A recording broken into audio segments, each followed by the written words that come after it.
अतिशय परिश्रमी आणि बुद्धिमान होता. शिक्षकाने प्रत्येक शिकवणीचे तो मनापासून पालन करत असे.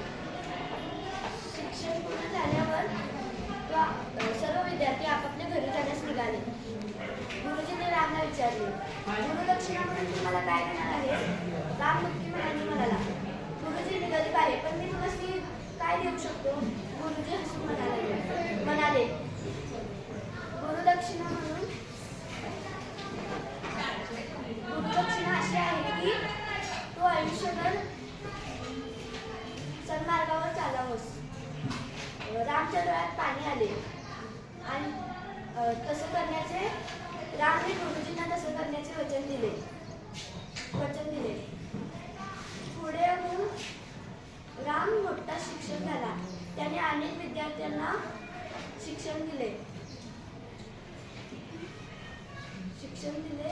तात्पर्य: खरी गुरुदक्षिणा संपत्ती नव्हे तर ज्ञानाचा खरा उपयोग केला जातो. नमस्कार, माझे नाव श्रुती श्रीकृष्ण सोनवणे. मी इयत्ता 8वी मध्ये शिकते. ज्यांच्या विचाराने प्रेरित झाले लोक ते तडफदार नेते लोकमान्य टिळक. अध्यक्ष महाशय, वंदनीय गुरुजन, सर्वांना नमस्कार. आज लोकमान्य टिळक ज्यांच्या विचाराने प्रेरित झाले लोकमान्य टिळक यांचा जन्म 23 जुलै 1856 रोजी रत्नागिरी जिल्ह्यातील चिखली या गावी झाला. त्यांच्या वडिलांचे नाव गंगाधर टिळक व आईचे नाव पार्वतीबाई असे होते.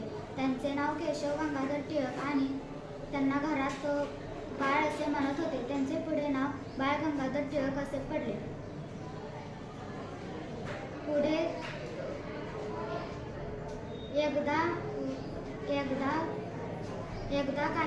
एकदा वर्गात टरफले खाऊन मुलांनी तिथे शेंगा टाकल्यावर त्याने लोकमान्य टिळक म्हणाले, मी शेंगा खाल्ल्या नाहीत, मी टरफले टाकणार.